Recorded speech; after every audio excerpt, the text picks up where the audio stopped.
வணக்கம் ஞானம். நான் பேசுறது கேட்குதுங்களா? ஒளி சரியா வருதா?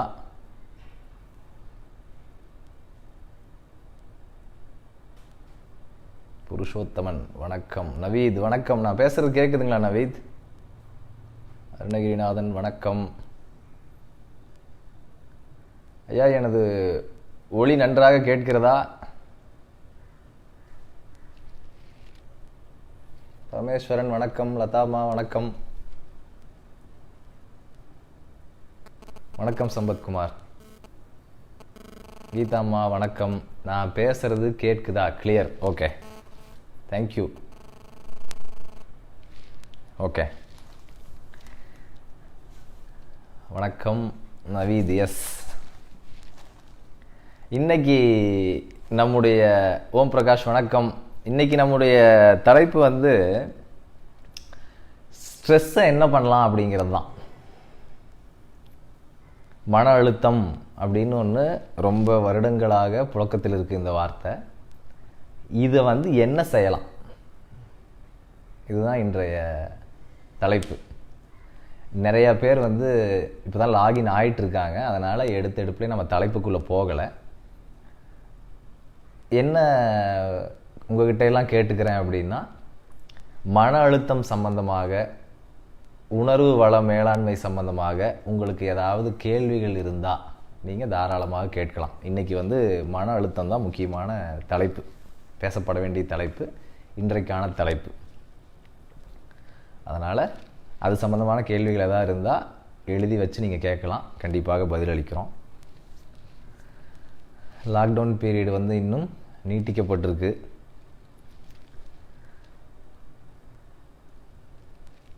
பல இடங்களில் அது நல்ல விளைவுகளை கொடுத்துருக்கு. வெவ்வேறு வகையான புரிதல்களை மனிதர்களுக்குள்ளே கொடுத்துக்கிட்டே இருக்குது. இன்னும் சக மனிதர்களை சிறப்பாக புரிந்து கொள்ள உதவி இருக்குது. இதெல்லாம் லாக்டவுன் பீரியடுடைய நன்மைகளாக பார்க்குறோம். ஓசோன் லேயர் ஓட்டை அடைக்கப்பட்டிருக்கு அப்படின்னு கூட சில தகவல்கள் வருது. உண்மையாக பொய்யான்னு தெரியலை. நடந்திருந்தால் நல்லது, நடந்திருக்கணும்னு நினைக்கிறேன். ஏன்னா பெருவாரியான போக்குவரத்து முடக்கமாயிருக்கு, தொழிற்சாலைகள் முடக்கமாயிருக்கு. இதனால் இயற்கைக்கு ஒரு நல் விளைவு ஏற்பட்டிருக்கு அப்படின்னு பார்க்குறோம். இன்றைக்கி தலைப்பு மன அழுத்தம். இந்த மன அழுத்தம் அப்படிங்கிறது இன்றைக்கி மனிதனுக்கு ஏற்பட்டிருக்கிற ஒரு நிலைமையா, இல்லை துவக்கத்திலிருந்தே இந்த மன அழுத்தங்கள் இருக்கிறதா அப்படின்னு ஒரு யோசனைக்குள்ளே போனோம்னா, ஒவ்வொரு காலகட்டத்திலையும் மனிதர்களுக்கு மன அழுத்தம் இருந்திருக்கு. ஆனால் மன அழுத்தத்திற்கான காரணங்கள், மன அழுத்தத்திற்கான வாய்ப்புகள் வரலாறு நெடுகிலும் பார்த்தா வெவ்வேறையாக இருந்திருக்கு. நாளுக்கு நாள் அதிகரிக்க குறைய அப்படியெல்லாம் இருந்திருக்கு. ஸோ ஆதிகால மனிதனுக்கு என்ன ஒரே மன அழுத்தமாக இருந்திருக்க முடியும் அப்படின்னா, நான் எதை சாப்பிட போகிறேன், என்ன எது சாப்பிட போகுது அப்படிங்கிறது தான் மன அழுத்தத்திற்கான ஒரே வாய்ப்பாக இருந்திருக்கும். காட்டில் ஓடி ஆடி வாழும்போது சாப்பாட்டுக்காக ஓடி ஆடி ஆகணும். விலங்குகள் நம்மளை சாப்பிடக்கூடாதுங்கிறதுக்காக பாதுகாப்பாக இருந்தாகணும். இத்தனை சூழலில் அவர்களுக்கு இருந்த ஒரே மன அழுத்தம் இதுதான். தன்னை காத்து கொள்வதற்கு அவர்கள் பட்ட பாடு தான் அவர்களுக்கான ஒரே மன அழுத்தம். இதெல்லாம் லட்சக்கணக்கான ஆண்டுகள் பின்னோக்கி போனால் மனிதனுக்கு இருக்கக்கூடிய அழுத்தமாக அதை நாம் பார்க்குறோம். இன்னைக்கு ஏகப்பட்ட காரணங்கள் தன்னை சுற்றிலும் மன அழுத்தத்திற்கு ஒருத்தர் அவருக்கு சூழ்நிலையில் இருக்கு. ஆனால் அடிப்படை ஒன்று தான். ஆதி மனிதனாக இருந்தாலும் சரி, இன்னைக்கு நாகரீக மனிதன்னு சொல்லப்படுறவனாக இருந்தாலும் சரி, மன அழுத்தத்திற்கான பேசிக் பேட்டர்ன் ஒன்று தான். ஆதி மனிதனுடைய கவலை தான் இரையாயிடக்கூடாது, எனக்கு எதுவும் நேர்ந்துடக்கூடாது, எனக்கு என்னுடைய வாழ்க்கைக்கு எனக்கு சிலது தேவை, அது கிடச்சிக்கிட்டே இருக்கணும். இதுதான் இன்றைய காலகட்டத்திலையும் எனக்கு எதுவும் நேர்ந்துடக்கூடாது. யார்கிட்ட நேர்ந்துடக்கூடாது? என்னுடைய மேலதிகாரிகிட்ட நேர்ந்துடக்கூடாது, என்னுடைய குடும்பத்தில் நேர்ந்துடக்கூடாது, என்னுடைய நண்பர்கள்ட்ட நேர்ந்துடக்கூடாது, தொழிலில் நேர்ந்துடக்கூடாது, தனக்கான பாதிப்பு எங்கேயுமே நேர்ந்துடக்கூடாதுங்கிற அந்த ஒரு செக்யூர்டு சமாச்சாரம் தான் அன்னைக்கும் மன அழுத்தத்திற்கான காரணமாக இருந்துச்சு, இன்னைக்கும் மன அழுத்தத்திற்கான காரணமாக இருக்குது. அதாவது ஒரு அடிப்படை காரணமாக இதை நான் சொல்கிறேன். அதே மாதிரி எனக்கு ஒன்று கிடைக்கணும் அப்படின்னு ஒரு காலத்தில் மனிதன் ரொம்ப ஓடி ஆடினா அது கிடைக்கலங்கும் போது ரொம்ப சங்கடப்பட்டான். அது அவனுடைய சர்வைவல் சம்மந்தப்பட்டதாக இருந்துச்சு. இன்றைக்கி என்னுடைய ஆசைகளுக்காக நான் என்னெல்லாமோ செய்கிறேன், ஓடுறேன், எதிர்பார்க்குறேன், அது கிடைக்கலங்கும் போது எனக்கு மன அழுத்தம் வருது. அங்கேயும் என்னுடைய இருப்புத்தன்மைக்கு, என்னுடைய உயிர் வாழ்தலுக்கே இந்த பொருள் இல்லாமல் வாய்ப்பே இல்லைன்னு மனுஷன் ஏமாறுறதால அவ்வளோ தூரம் அவன் ஸ்ட்ரெஸ்க்குள்ளே போகிறான். இது இல்லைன்னா நான் உடஞ்சி போயிடுறேன் அப்படின்னு ஆறாங்க பாருங்க. ஒரு லவ் ஃபெயிலியர் ஆனால் சூசைடு நடக்குது, ஒரு தேர்வில் தோற்றோன்னா ஒரு சூசைடு நடக்குது. ஏன் நடக்குது? அது இல்லைன்னா நான் இல்லை அப்படின்னு அவங்க நம்புகிறாங்க. அப்படி மன அழுத்தம் ஒரே காரணத்தை கொண்டு வெவ்வேறு முகங்களை கொண்டு அறியப்படுகிறது இந்த காலத்தில். இது மன அழுத்தம் அப்படிங்கிற ஏரியாவுக்கு நான் கொடுக்கின்ற சிறிய விளக்கம். இதில் என்ன ஒரு விந்தை அப்படின்னா, எனக்கு என்ன பிடிபடலை அப்படின்னா, எங்கே பார்த்தீங்கன்னாலும் இவங்க பேசுகிறது ஸ்ட்ரெஸ் மேனேஜ்மெண்ட் அப்படின்னு பேசுகிறாங்க. எந்த ஒரு விஷயம் பர்மனெண்ட்டாக இருக்கணுமோ ஒரு அளவில் அதை மேனேஜ்மெண்ட் பண்ணுறதுன்னு சொல்லுவோம். இப்போ உதாரணத்துக்கு எனக்கு செல்வம் எல்லா காலகட்டத்திலையும் ஒரு அளவில் இருக்கணும். அதை ஒருத்தர் மேனேஜ் பண்ணலாம். எப்படி குறைக்கிறது, எப்படி கூட்டுறது, இப்படி வந்தால் என்ன செய்கிறது அப்படிங்கிறது எல்லாத்தையும் மேனேஜ் பண்ணலாம். ஒரு சில விஷயங்களை எராடிகேட் தான் பண்ணணும், தூக்கி எறியணும், மேனேஜ் பண்ணக்கூடாது. அப்படி இருக்கும்போது ஸ்ட்ரெஸ்ஸை தூக்கி எறியணுமா மேனேஜ் பண்ணணுமா? தூக்கி எறியணுங்கிறது தான் என்னுடைய பதிலுங்க. அதை வச்சுக்கிட்டு அளவு மட்டும் மேலே போயிடாமல் அப்படி மேனேஜ் பண்ணக்கூடிய இடத்துல ஸ்ட்ரெஸ் இல்லை. மனிதன் ஆனந்த ஸ்வரூபமானவன், 2 பேரினுடைய மகிழ்ச்சிக்கு பிறந்தவன், அதே மாதிரி இறைவன் குடிகொண்டுள்ள ஒரு தன்மையை கொண்டவன். இவன் எப்படி ஸ்ட்ரெஸ்ஸை மேனேஜ் பண்ணிகிட்ருப்பான்? ஸோ ஸ்ட்ரெஸ் மேனேஜ்மெண்ட்டுங்கிற வார்த்தையை நான் கொஞ்சம் தூரமாகத்தான் பார்க்குறேன். அது எனக்கு அர்த்தம் உள்ளதாக தெரிவதில்லை. ஆனால் மன அழுத்தம் இன்றி வாழ்கிறதுக்கு என்ன வழி அப்படிங்கிறத நாம் பார்க்கலாம். ஸோ மன அழுத்தம்னா என்னன்னு பார்த்தோம். இது எப்படி நடக்குது அப்படிங்கிறதுக்கு காரண காரியங்களை பார்த்தோம். இதனுடைய தொழில்நுட்ப சமாச்சாரம், டெக்னிக்கல் டீட்டெயில்னு சொல்லுவாங்க இல்லைங்களா, உள்ளுக்குள்ளே என்ன நடக்குது, ஆஸ் இட் இஸ் ப்ரிசைஸாக என்ன நடக்குது அப்படின்னா ஒன்றே ஒன்று தாங்க நடக்குது. ஒரு சூழ்நிலை கடினமாகும் பொழுது மனிதன் என்ன முடிவு பண்ணுறான்னா, ஒன்று அதை எதிர்த்து சண்டை போட்டு ஜெயிச்சிடணும்னு நினைக்கிறான், அந்த சூழ்நிலையை நான் மாற்றிவிட வேண்டும்னு நினைக்கிறான். அதே சூழ்நிலையை இவனால் எதிர்க்க முடியலைன்னு தெரிஞ்சிருச்சுன்னா அதுலேருந்து தப்பிச்சு ஓடிடணும்னு நினைக்கிறான்.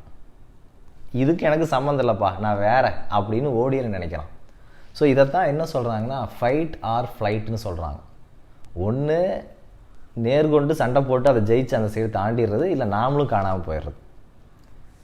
இல்லைன்னா அந்த சூழ்நிலை வரும்போதே தன்னை தற்காத்து எங்கேயோ ஓடிடுறது. அந்த ஏரியாவில் இல்லை, அந்த சூழ்நிலையை நான் ஃபேஸே பண்ண போகிறது கிடையாது. இது ஃப்ளைட்டாக மாறிடுது. இந்த ஃபைட்டும் ஃப்ளைட்டும் நடந்துருச்சுன்னா கூட ஸ்ட்ரெஸ்ஸுக்குள்ளே ஒரு மனிதன் விழுகிறது இல்லை.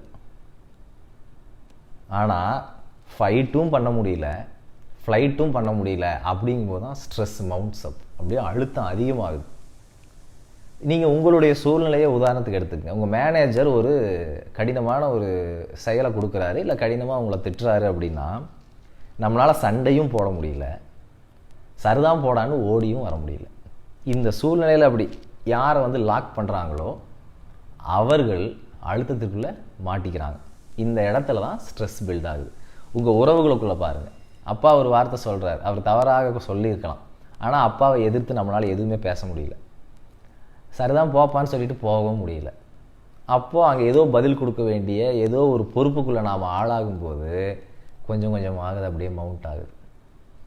கடங்காரங்கிட்டையும் அதே தான், போடான்ட்டு போகவும் முடியாது, அவன் வரான்ட்டு ஓடிடவும் முடியாது. அங்கே ஒரு ஸ்ட்ரெஸ். எல்லா பைக் பஞ்சர் ஆகுது, போட்டுட்டு ஓடிட முடியுமா? முடியாது. சரி, இது உடனே ஓட்டிட முடியுமா? இது தள்ளிட்டு போயிட முடியுமா? பக்கத்தில் வாய்ப்பு இல்லை. இந்த சமயத்தில் ஸ்ட்ரெஸ்.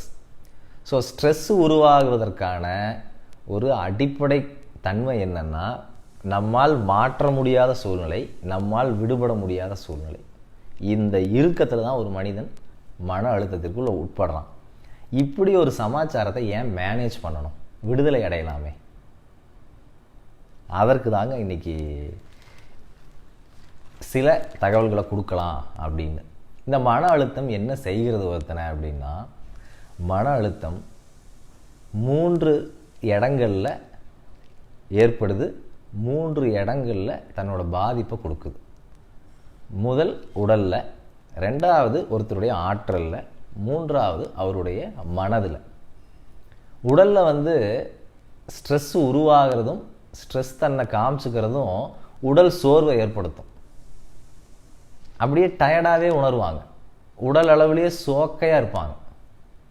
இது ஒரு வகையான அழுத்தத்தினுடைய வெளிப்பாடு. ஆற்றல் அளவில் பார்த்தீங்கன்னா எதையும் செய்யறதுக்கு வந்து ஒரு உத்வேகமே அவங்கக்கிட்ட காணப்படாது. நட கூட சோம்பலாக இருக்கும், வேகமாக நடக்க மாட்டார்கள். அவர்களுடைய உடல் செரிமான மண்டலங்கள் ஸ்லோவாக இயங்கும், ப்ரீத் ஸ்லோவாக இயங்கும், கண் வந்து இப்படி இருக்கும். இதெல்லாம் வந்து ஆற்றல் அளவில் ஒரு ஆள் சோர்ந்து இருக்கிறான் அப்படின்னு காமிக்கும்.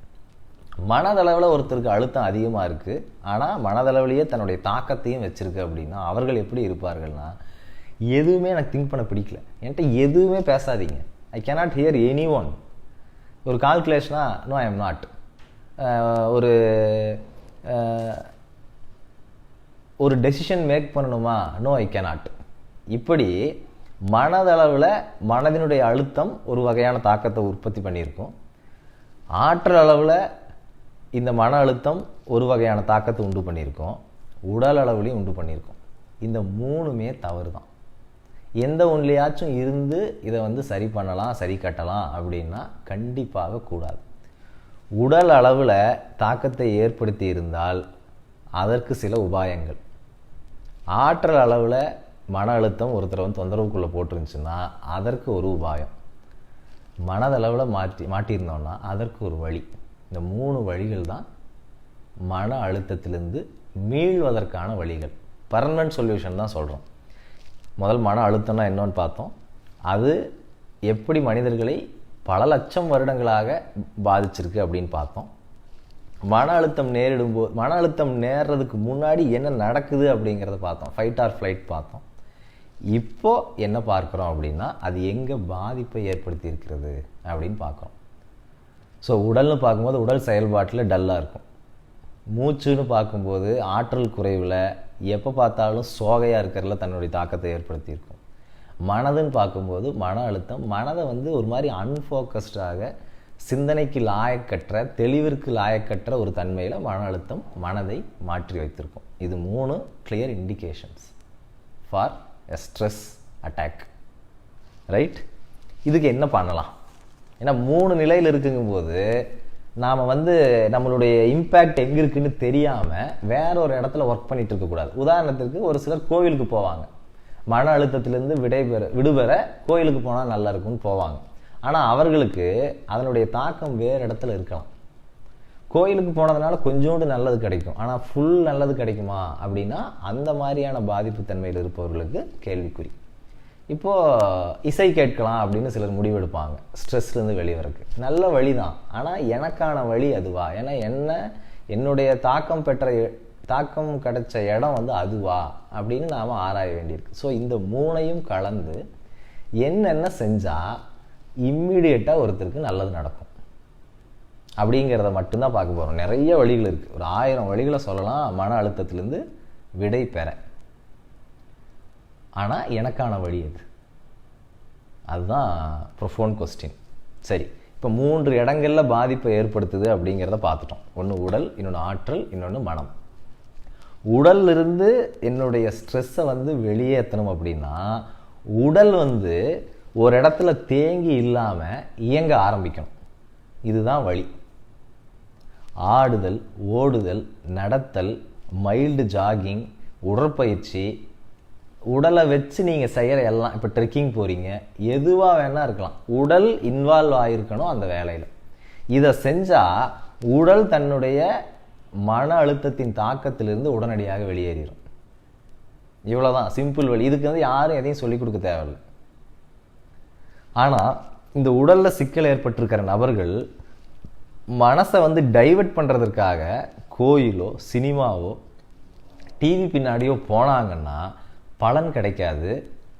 அந்த மன அழுத்தத்தின் தாக்கம் அதிகரிச்சிடும். அதனால் மிக கவனமாக கூறு போட்டு புரிஞ்சுக்குங்க. பெரும்பான்மையான மக்களுக்கு 3மே தேவை. ஏன்னா 3லேயும் அவங்க அடி வாங்கியிருக்காங்க. அப்படி இருக்கும் பொழுது ஏதாவது ஒரு உடற்பயிற்சி, நடைப்பயிற்சி வந்து நான் போதும்னு சொல்ல மாட்டேன், பட் எதுவுமே செய்யாமல் இருக்கிறதுக்கு நடைப்பயிற்சி பரவாயில்ல. ஸோ ஏதாவது ஒரு வகையில் உடலை இயக்க ஆரம்பிச்சிட்டோம்னு வைங்களேன், ரத்தம் இயங்க ஆரம்பிச்சிடும், ரத்த ஓட்டம் நடக்க ஆரம்பிச்சிடும். ரத்த ஓட்டம் நடந்துச்சுன்னா இந்த மன அழுத்தத்தின் மூலமாக சுரந்து அங்கங்கே தேங்கி இருக்கக்கூடிய நொதிகள், ஹார்மோன்கள், இயங்கு நீர்கள்னு சொல்கிறோம் இல்லைங்களா, அதெல்லாம் ஓட ஆரம்பிச்சிடும். அதை கிளென்ஸ் பண்ண வேண்டிய ஆர்கன்ஸ் கிளென்ஸ் பண்ண ஆரம்பிச்சிடும், ஒரு ரெஃப்ரெஷ்மெண்ட் கிடச்சிடும். இதனால தான் பார்த்தீங்கன்னா நிறைய ஸ்வெட் வர்ற மாதிரியான ஒர்க் அவுட்ஸ். இப்போ ஷட்டில் விளையாடுறோம், இதில் என்ன சங்கடம் தீருது அப்படின்னா, டெம்பரரியாக விளையாட்டு வந்து ஒரு மகிழ்ச்சியை கொடுக்குது அப்படிங்கிறது ஒரு பக்கம். ஆனால் உடலில் வந்து வேர்வை சுரந்து ரத்த சுழற்சி நிறையா நடக்கிறதால மன அழுத்தத்தினுடைய தாக்கம் உடலில் வந்து விழாது. இது முக்கியமான புள்ளி, கவனிக்க வேண்டியது. அடுத்து, எனக்கு வந்து இப்போ எங்கேயுமே நடக்க முடியலைங்க, வீட்டில் தான் உட்கார்ந்துருக்கேன், நான் எங்கேயும் என்னுடைய பொறுப்புகளை விட்டுட்டு மலையேற்றம் போகிறது, ஜாகிங் போகிறது, வாக்கிங் போகிறது எதுவுமே முடியாதுங்க எனக்கு அப்படின்னு ஒருத்தர் சொல்லலாம். குறைந்தபட்சம் மொட்டை மாடியில் நடக்கலாம். உங்களுக்கு 2வது சொல்லித்தர பயிற்சி இருக்குது. என்ன அப்படின்னா சுவாசம். ஏன்னா என்னுடைய உடலை நேரடியாக ஆளுமை செய்வது என்னுடைய ஆற்றல். என்னுடைய ஆற்றலை நான் எப்படி ஆளுமை செய்ய முடியும்னா பிரீத். வேறு எந்த ஆப்ஷனுமே கிடையாது, பிரீத் மட்டும்தான் வழி. நான் பிரீத் பண்ணிட்டு தானே இருக்கேன். எல்லாரும் சொல்கிறது சாப்பிடாம கூட இருக்கலாங்க, பட் எப்படி சுவாசிக்காமல் இருக்கிறது, நான் வந்து சுவாசிக்கிட்டே இருக்கிறதுனால எப்படி எனக்கு ஆற்றலுங்கிற இடத்துல மன அழுத்தம் வரும் அப்படின்னு ஒரு கேள்வி வரலாம். உங்களுடைய சுவாசம் நுரையீரலுடைய கடைசி பகுதிக்குள்ளே போய் வயிற்றை வந்து விரிக்கலை அப்படின்னா நீங்கள் சுவாசிக்கலைன்னு அர்த்தம். இப்படி ஒரு நாளைக்கு எவ்வளவு முறைகள் வயிறு விரிய சுவாசிக்கிறீங்கன்னு பாருங்கள். நீங்கள் வயிறு விரிய சுவாசிக்காத எல்லா சுவாசமும் மன அழுத்தத்தை எதிர்த்து வெற்றி கொள்ள முடியாத சுவாசம். எவ்வளவு சுவாசங்கள் வயிறு விரிய ஆழமாக நீங்கள் சுவாசிக்கிறீங்களோ அந்த சுவாசங்கள் அனைத்தும் மன அழுத்தத்திற்கு எதிராக ஜெயிச்சிடும். ஏன்னா அந்த இடத்த போய் தொடும்போது ஆற்றல் முழு உடலுக்கும் பாயறதுக்கு தயாராகிடும். அப்போ என்ன ஆகுனா, எங்கேயும் ஆற்றல் தேக்கம் இருக்காது, எனர்ஜி கிளாட்டுன்னு சொல்லுவோம், அது இருக்காது. அது இல்லைங்கும் போது அப்படியே இப்படிலாம் டல்லாக மாட்டோம். இது பிரீத்திங் மூலமாக ஆற்றல் தளத்தில் மன அழுத்தம் கொடுக்கின்ற தாக்கத்தை எதிர்கொள்வதற்கான வழி. ஆழமாக சுவாசிக்கிறது ஒரு வழி. இன்னொன்று என்ன செய்யலாம் அப்படின்னா, ஒரு 3 செகண்ட் காற்றை உள்ளே இழுக்கிறீங்கன்னா குறைந்தது 4 செகண்ட் உள்ளே வச்சுருக்கணும். 3 இழுக்கிறோம், 4 வைக்கிறோம், 3 வெளிவிடுறோம், இல்லை 4 வெளிவிடுறோம், இல்லை 5 வெளிவிடுறோம், எவ்வளோ வேணால் வெளிவிட்டுக்கலாம். இப்படி ஒரு சில நொடிகள் சுவாசம் உள்ளே இருந்து நீங்கள் வெளியேற்றினீங்கன்னா மன அழுத்தம் ஓட ஆரம்பிச்சிடும், நம்மளை விட்டு நீங்க ஆரம்பிச்சிடும். எளிமையான வழி, மிக மிக பிரபலமான வழி. அதாவது அமெரிக்காவினுடைய போர் துறைகளில், பாதுகாப்பு துறைகளில் ஒரு போர் வீரன் வந்து கடலில் ஏதாவது சூழ்நிலையில் மாட்டிட்டாலோ இல்லை போர்க்காலங்களில் மாட்டிட்டாலோ அவர்களுக்கு அவருடைய உயிரை நீட்டிக்கிறதுக்கு உதவி வந்து சேர்ற வரைக்கும் உயிரோடு இருக்கணும் இல்லைங்களா, அந்த உயிரை நீட்டிக்கிறதுக்கு அவன் பதட்டம் அடையக்கூடாது. பதட்டம் அடைஞ்சால் உடலில் இருக்கிற ஆற்றல் வந்து எரிஞ்சு வீணாக போயிடும். அப்போ அந்த ஆற்றலை செலவழிக்காமல் இருக்கிறதுக்கு அவர்களுக்கு சொல்லித்தர பயிற்சியே இதுதான். ஸோ அவ்வளவு முக்கியமான பயிற்சி. நீங்கள் எந்த சூழ்நிலை வந்தாலும் மூச்சை உள்ளே இழுக்கிறீங்க, கொஞ்ச நேரம் வச்சுருக்கிறீங்க, அப்புறம் வெளிவிட்டுறீங்க, இவ்வளோதான். ரொம்ப நேரம் வச்சுருக்கணும்னு கண்டிஷன்லாம் கிடையாது. 3 இழுத்தா 4 வச்சுருந்தா போதும், 6 வரைக்கும் தாராளமாக வச்சுருக்கலாம். அப்புறம் ஒரு 3 அல்லது 4 கவுண்ட் வெளிவிட்டுடலாம். சுவாசத்திற்கு 2 உத்தி சொல்லியாச்சு. உடல்னு வரும்போது உடலுக்கு பல உத்திகள் சொல்லியாச்சு. ஆடலாம், ஓடலாம், நடக்கலாம், மலையேறலாம், சைக்கிளிங் போகலாம், என்ன வேணால் பண்ணிக்க, உடற்பயிற்சி செய்யலாம். இதில் எது செஞ்சாலும் உடல் சரியாயிரும். சுவாசத்திற்கு மேற்சொன்னவைகளை செஞ்சால் சுவாசம் சரியாயிரும். இதற்கடுத்து மன அழுத்தம், ஸ்ட்ரெஸ்ஸுனால மனதிற்கு சில இம்பேக்ட் வரும். மனசுக்கு வந்து கிளியர் விஷன் கிடைக்காது, ஒரு ஜோஷ் இருக்காது, ஒரு ஹோப் இருக்காது, எதுவுமே இல்லாமல் ஒரு மாதிரி டூம்டாக க்ளூமியாக மைண்ட் இருக்கும். இப்படியான மைண்ட் இருக்கிறவங்களுக்கு, அதாவது ஸ்ட்ரெஸ்ஸுங்கிற மன அழுத்தம் மனசையே தாக்கி இருந்துச்சுன்னா, மைண்ட்லேயே இம்பேக்டை கொடுத்துருந்தா, அவர்கள் வந்து காக்னிட்டிவ் ஏரியாவில் டல்லாக இருப்பாங்க. They cannot comprehend. அவங்களால ரொம்ப சிந்திக்க முடியாது, நிறையா விஷயங்களை வேண்டான்னு ஒதுக்குவாங்க. அவங்களுக்கு வந்து வைடு ஸ்கோப் ஆஃப் அனாலிசிஸ்குள்ளே அவங்களால போக முடியாது. ரொம்ப லிமிட்டடாக நேரோவாக, சரி என் வழி இவ்வளோதான்ப்பா, என்ன அதுக்கு மேலே கேட்காதீங்க அப்படின்னு ஒரு மாதிரி ரொம்ப செக்லூடடாக அவங்க உட்காந்துருவாங்க. அப்படி இருக்கிற நபர்களுக்கு மெத்தடு வேறு. அஃப்கோர்ஸ் அவங்க உடற்பயிற்சி செய்யணும், ப்ரீத்திங் செய்யணும், அதெல்லாம் தனித்தனியாக சொல்ல தேவையில்லை, மேண்டேட்ரி. ஆனால் எனக்கு வந்து மைண்டு வந்து நிறைய ஹோப்லெஸ்ஸாக இருக்குன்னா ஒரே ஒரு வழி தான் இருக்குது. ரொம்ப ஈஸியான வழி சொல்கிறேன், மற்றதெல்லாம் கூட நேரில் சொல்லித்தர வேண்டிய தேவைகள் இருக்குது. இது வந்து ஈஸியாக டிரான்ஸ்லேட் பண்ணலாம். இதற்கு யார் எக்ஸாம்பிள் அப்படின்னா, நான் பல முறைகள் சொல்லியிருக்கேன். விக்டர் ஃப்ராங்க்ல்னு ஒருத்தர் இருந்தார். அவர் வந்து I think he is from Austria or Vienna, Hungary, something else. 3-4 நாடுகளில் ஏதோ ஒரு ஏரியாவை சார்ந்தவர். அவர் வந்து ஒரு சைக்கியாட்ரிஸ்ட். அவரை வந்து ஹிட்லரோட டீம் வந்து கொலை செய்வதற்காக குடும்பத்தோடு கூப்பிட்டு போயிடுறாங்க. கூப்பிட்டு போகிறதில்ல, இழுத்துட்டு போயிடுறாங்க. லட்சக்கணக்கில் ஹிட்லர் வந்து எல்லாரையும் கொன்று குவிச்ச அந்த சமயம், ரொம்ப கொடூரமான காலகட்டம். அந்த ஹிட்லர்கிட்ட இவர் மாட்டிடுறார், இவர் குடும்பமே மாட்டிடுது. அப்போ அது எவ்வளோ ஸ்ட்ரெஸ்ஸான இடம்னு பார்த்துக்குங்க. You cannot fight, you cannot flight. அப்போ என்ன அர்த்தம்? அப்படியே என்கேஜ்டா, ப்ரிசண்டாக மாட்டிடுறாரு. இந்த சமயத்தில் தன்னுடைய தந்தை, தன்னுடைய தங்கை, அம்மா, இவர்கள் எல்லாரும் எங்கேயாவது கொல்லப்பட்டு கிடக்கிறதுக்கு வாய்ப்பு இருக்குது. இவரே நாளை பின்ன சாகிறதுக்கு, செத்து போகிறதுக்கு வாய்ப்பு இருக்குது. இந்த சுச்சுவேஷனில் இவருடைய ரொம்ப பதட்டமாக இருந்த சூழ்நிலையில் பிணங்களை வந்து எடுத்துகிட்டு போய் அள்ளிட்டு போய் எரித்து கணக்கு சொல்கிற வேலையை அவர் கொடுத்துட்றாங்க. ஸோ ஏதோ அடிமை தானே, அந்த வேலையும் செஞ்சாகணும். ஸோ அதனால் இவர் வந்து பிணத்தை அள்ளுற வேலையை பார்க்குறார். உயிர் காக்கின்ற மருத்துவர் கொலையுண்டு போன பிணங்களை எடுத்துகிட்டு போய் போடுற வேலைக்கு போகிறாங்க. ஒரே நல்ல வாழ்க்கை தலைகீழாக மாறுது. இந்த சூழ்நிலையில் இவர் மனசு என்னவாக இருந்துச்சுன்னு அவர் சொல்கிறது தான் பியூட்டி. ஏன் அப்படின்னா, அந்த வதை முகாம், அந்த கான்சன்ட்ரேஷன் கேம்ப்னு சொல்லுவாங்க, அந்த கேம்ப்லேருந்து வெளிவந்த ஆட்கள் ரொம்ப குறைவான பேர்.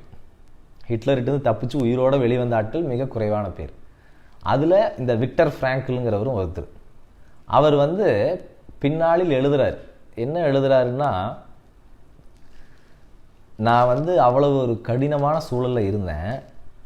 தினசரி நான் தூங்க போகும்போது அந்த நாள் வந்து என்னை ரொம்ப கஷ்டப்படுத்தியிருக்கும். உடனே தூக்கம் வராது. எனக்கு வந்து மனசு முழுக்க ஏதாவது எண்ணங்கள் ஓடிட்டுருக்கும். நான் அந்த சமயம் என்ன செய்வேன்னா, நான் வந்து ஏதோ ஒரு பூங்காவில் யாரோ ஒரு 10 மாணவர்களுக்கு மனோதத்துவம் சார்ந்து வகுப்பு எடுப்பதாக நான் அப்படியே கற்பனை பண்ணுவேன். அப்படி அவர் மனசுக்குள்ளேயே விஷுவலைஸ் பண்ணிவிட்டு, அது கொடுக்குற அந்த அசதியிலையும் சோர்வுலையும் அந்த எண்ணத்தோடையுமே அவர் தூங்கிடுவார். அடுத்த நாள் காலையில் எழுந்து திருப்பி பிணத்தை தூக்குறது தான் வேலை. இப்படி ஒரு நபர் தினசரி இரவு முழுக்க அவருடைய சங்கடமான மனதை அவர் வந்து ஏதோ வருங்காலத்தில் நல்லபடியாக வாழ்கிறதாக, சிறப்பாக இயங்கிறதாக அப்படியே சிந்திச்சுக்கிட்டு கற்பனையில் அவர் வாழ்ந்துட்டு அப்படியே தூங்கிடுவார். அதற்கு பிறகு சில வருடங்கள் கழித்து வெளிவந்ததும் வாழ்க்கை அவரை அப்படியான ஒரு இடத்துல போட்டு அவர் என்ன காட்சியை வந்து உருவகம் செய்தாரோ அதே இடத்துல நின்று மனுஷன் அதே மாதிரி வகுப்படுத்திருக்கான். இதுதான் அதிகபட்ச ஆச்சரியம். ஸோ அந்த ஒரு மனிதர் தப்பியதற்கு என்ன காரணம்? அவர் வந்து எப்படி தன்னை ஸ்ட்ரெஸ்லேருந்து வெளியே எடுத்துக்கிட்டாரு? இதெல்லாம் பார்க்கும்போது இந்த நுட்பத்தை தான் விஷுவலைசேஷன்னு சொல்கிறாங்க, காட்சி உருவகப்படுத்துதல் அப்படின்னு சொல்கிறாங்க. ஏகப்பட்ட சங்கடங்கள் உள்ளே வந்து அடிக்கும். உதாரணத்திற்கு, ஒரு பொது மேடையில் வந்து என்னை பேச யாராவது கூப்பிட்டாங்கன்னா அடிச்சுக்கும். என்ன பேச போகிறோம், என்ன செய்ய போகிறோம், இத்தனை பேருக்கு இது புரியுமா, புரியாது, அவங்க என்ன கேட்க போகிறாங்க, ஃபஸ்ட் டைம் வளரக்கூடாது, கருத்துக்கள், இதெல்லாம் எனக்குள்ளே வரும். அப்போது உள்ளுக்குள்ளே ஒரு ஸ்ட்ரெஸ் அப்படியே கிரியேட் ஆகும். Fight or flight. என்னால் அந்த கூட்டத்துக்கு வர முடியாது, சரி கூட்டத்தை எதிர்த்து சண்டை போட்டு நான் பேசி ஆகணும், அதற்கு தைரியம் வேணும். இல்லைன்னா ஓடி ஆகணும், நான் அந்த பேச்சுக்கே வரலன்னு சொல்லிட்டு. நான் பேசியும் ஆகணும், ஆனால் தைரியம் இல்லை, ஓடவும் முடியாது, எனக்கு வாய்ப்பு இல்லை. அப்படிங்கும்போது ஸ்ட்ரெஸ் மவுண்ட்ஸ் அப். இந்த இடம்தான் விக்டர் ஃப்ராங்க்லுக்கான இடம்.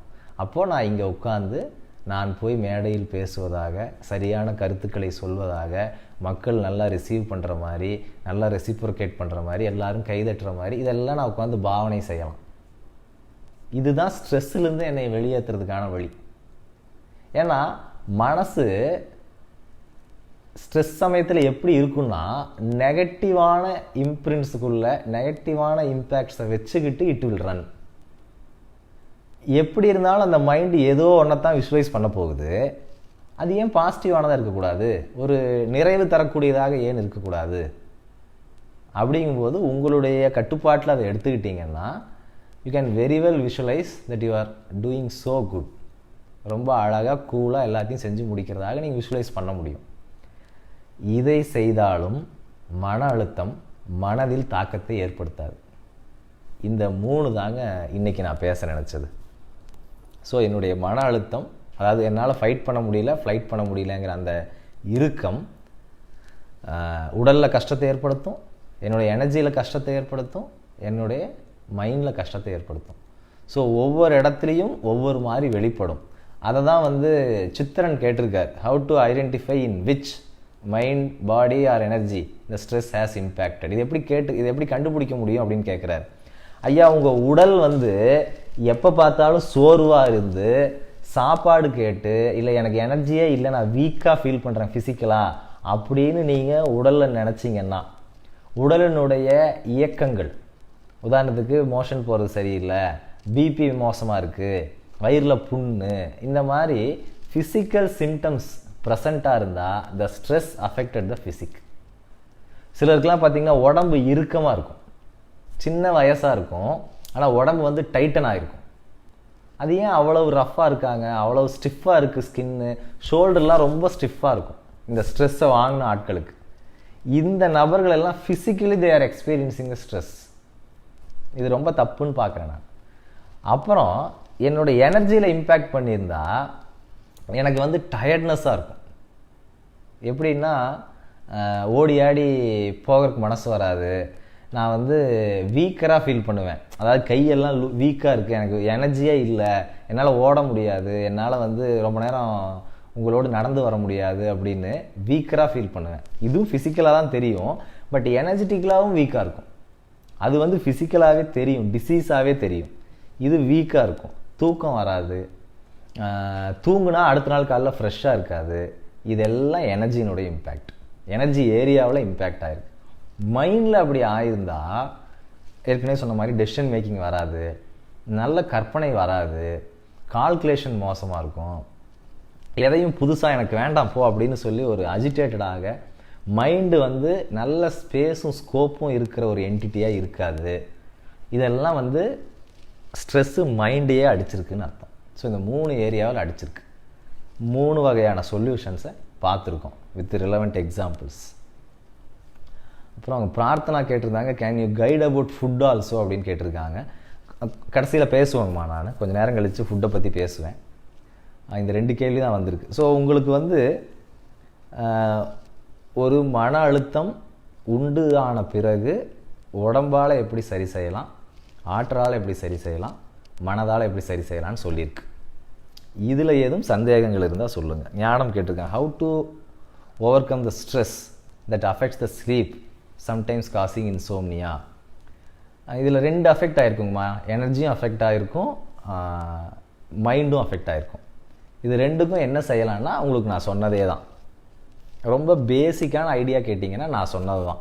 எக்ஸசைஸ் செய்கிறது, ப்ரீத் வாட்ச் பண்ணுறது, இல்லை ப்ரீத்தை மேனிப்புலேட் பண்ணுறது, அப்புறம் மனதுக்கான விஷுவலைசேஷன் டெக்னிக். இதெல்லாம் இப்படி ஜஸ்ட் லைக் தட் சொல்லிட முடியும். அப்படியானதை நான் உங்களுக்கு சொல்லியிருக்கிறேன்.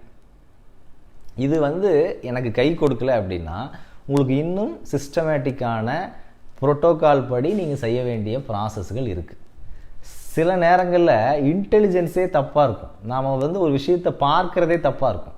அதை நாம் மாற்றினா தான் இந்த மனசு மாறும். அதெல்லாம் நீங்கள் நேரில் பேசினா தான் புரிய வரும். நான் இப்படி ஒன்று நடக்கணும்னு நினைக்கிறேன், ஆனால் அது நடக்க முடியல அப்படிங்கும்போது நீ ஏன் அப்படி நினைக்கிறேன்னு அந்த பர்செப்ஷனையே மாற்றினா மட்டும்தான் மனசு ரிலீஸ் ஆகும், இல்லைன்னா கஷ்டம். விஷுவலைசேஷனும் ஹெல்ப் பண்ணாது. அந்த இடங்கள்லாம் இருக்குது. ஸோ நான் ரொம்ப ஈஸியாக எல்லாரும் புரிஞ்சுக்கிற, எல்லாரும் செய்ய முடிஞ்சதை சொல்கிறேன். அதற்கு மேலே டீப்பாக வேணும்னா we have to meet in person.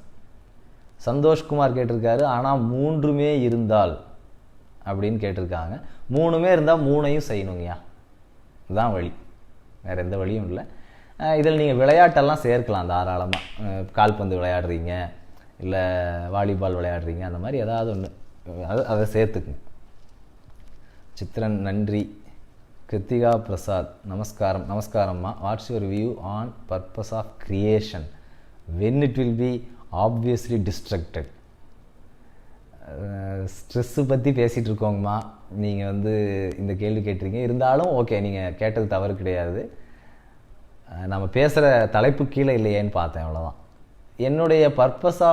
என்னுடைய view on purpose of creation என்ன அப்படின்னா, மனிதன் தன்னை உணர்றதற்காக இந்த படைப்பு உருவாக்கப்பட்டது. அப்படி இந்த பூமியில் என்னைக்கு எல்லா மனிதர்களும் தன்னோட அகத்தை பார்த்துட்டாங்களோ, இல்லை என்னைக்கு யாருமே பார்க்கலையோ அன்னைக்கு டிஸ்ட்ரக்ஷன் நடந்துடும். ஒன்று, மனிதன் தன்னை பார்க்கறதுனுடைய தேவை நிறைவேறணும், அதற்கு தான் படைப்பு. அப்படி வந்த மனித குலத்தில் இருக்கிற எல்லாருமே லிபரேட் ஆகிட்டா பூமி இருக்காது, பிரபஞ்சம் இருக்காது, படைப்பு இருக்காது. யாருமே இல்லைன்னாலும் திருப்பி உருவாக்கம் செய்வதற்காக எல்லாம் காணாமல் போயிடும். இது என்னுடைய பார்வை. Saravanan Mudaliar, if stress is only in mind, how to over come from it? ஐயா, மைண்டில் மட்டும் இருக்குன்னா உங்களுக்கு விஷுவலைசேஷன் டெக்னிக் இப்போ நான் பேசினேன். விக்டர் ஃப்ராங்க்லினுடைய உதாரணம் சொல்லி, வாழ்க்கை நன்றாக போய்கொண்டிருப்பது போல் நீங்கள் விஷுவலைஸ் பண்ணலாம். இது துவக்க நிலையில் இருக்கும்போதோ இல்லை பாதிப்பு சிறிய அளவில் இருக்கும்போதோ இது சரி பண்ணிடும். ஆனால் அதையும் தாண்டி இருக்கிறது அப்படின்னா கண்டிப்பாக நீங்கள் நேரில் வரணும், பேசணும். ஏன் அதை உருவாகுது, என்னோட அந்த ஃபைட் ஆர் ஃப்ளைட் எது அப்படிங்கிறத நான் கண்டுபிடிக்கணும். கண்டுபிடிச்சிட்டு இதை எப்படி பார்க்கலாம், இது ஏன் எனக்கு இப்படி நடக்குது அப்படிங்கிறதெல்லாம் நீங்கள் புரிஞ்சுக்கும் போது அந்த அறிவு உங்களை சமாதானப்படுத்திடும், அந்த தெளிவு உங்களை சமாதானப்படுத்திடும். அதுக்கப்புறம் அந்த ஃபைட் ஆர் ஃப்ளைட் மோடுக்கு நீங்கள் போக மாட்டீங்க.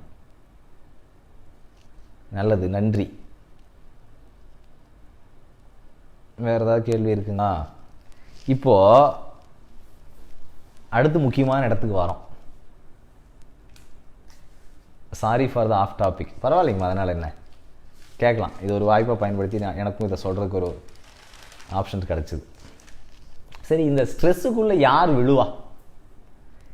எது ஸ்ட்ரெஸ்ஸுன்னு பார்த்துட்டோம், எப்படி தப்பிக்கிறதுன்னு பார்த்துட்டோம். ஆனால் யார் விழுவா இதுக்குள்ளே?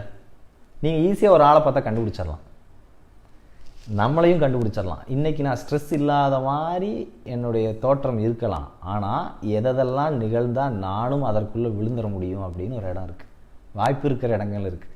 இந்த நெடுஞ்சாலைகளில் எழுதி வச்சுருப்பாங்க பார்த்தீங்களா, இது விபத்து நடக்கின்ற பகுதி, கவனமாக செல்லவும் அப்படின்னு. அது மாதிரி யாருக்கெல்லாம் மன அழுத்தம் என்கின்ற இந்த விபத்து நிகழலாம் அப்படிங்கிறது ஒரு தலைப்பு வச்சுருக்கோம். ஒரு 5 பாயிண்ட் இருக்குது, அதை இப்போ பார்த்துருவோம். அதுக்கு முன்னாடி ஒரு கேள்வி கேட்டிருக்காங்க Karunya. Even if we visualise something is stopping, what is that force that is stopping? How to identify that? Visualise something is stopping. மனதிற்கு ஒரு பயிற்சியை கொடுக்கும்போது மனதே தான் அதை ஸ்டாப் பண்ணும், தனியாக இன்னொன்று ஸ்டாப் பண்ணாது. யாராவது வெளியிருந்து உங்களை பிடிச்சி நிறுத்துகிறாங்களா என்ன அப்படின்னா அது வேறு வகையில் நான் பார்க்கணும். நம்ம மனதே இதெல்லாம் எதுக்கு செஞ்சுட்டு இதெல்லாம் வெட்டி வேலைன்னு சொல்லுவோம், அப்புறம் அதுவே டிஸ்ட்ராக்ட் ஆகிட்டு வேறு பக்கம் போகும். அதற்கே மனதை சரி பண்ண வேண்டிய பொறுப்பும் கடமையும் நம்மக்கிட்ட இருக்குது.